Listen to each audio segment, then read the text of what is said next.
बिहार विधानसभा चुनाव टालने को दायर याचिका खारिज। सुप्रीम कोर्ट बोला, कोरोना के चलते नहीं रोक सकते चुनाव। बिहार में कोरोना महामारी और बाढ़ की स्थिति के मद्देनजर बिहार विधानसभा चुनाव 2020 पर रोक लगाने के लिए दायर याचिका सुप्रीम कोर्ट में खारिज कर दी गई है। सुप्रीम कोर्ट ने याचिका पर सुनवाई करने से इनकार करते हुए कहा कि कोरोना महामारी बिहार चुनाव को स्थगित करने का आधार नहीं हो सकती है। हम कोरोना की वजह से इसे नहीं टाल सकते। इस मामले में चुनाव आयोग ही सब कुछ फैसला लेगी। जनहित याचिका में सर्वोच्च न्यायालय से बिहार के कोरोना और बाढ़ से पूरी तरह मुक्त होने तक चुनाव के लिए अधिसूचना जारी नहीं करने का निर्देश चुनाव आयोग को देने का आग्रह किया गया था। जस्टिस अशोक भूषण की अध्यक्षता वाली बेंच ने कहा कि कोविड-19 के आधार पर चुनावों को नहीं टाला जा सकता।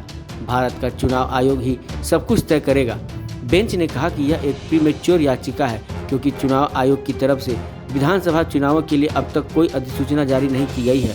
इस पीठ में जस्टिस RS रेड्डी और MR शाह भी थे। मुजफ्फरपुर के अविनाश ठाकुर की ओर से यह याचिका अधिवक्ता नीरज शेखर ने दायर की थी। अधिवक्ता की ओर से दायर याचिका में बताया गया कि याचिकाकर्ता को विभिन्न अखबारों से पता चला है कि राज्य निर्वाचन आयोग तय समय सीमा पर ही चुनाव कराने को लेकर अक्टूबर में अधिसूचना जारी कर सकती है। दरअसल बीते शुक्रवार को भारत निर्वाचन आयोग ने कोरोना काल में चुनाव कराने संबंधी गाइडलाइंस जारी की थी।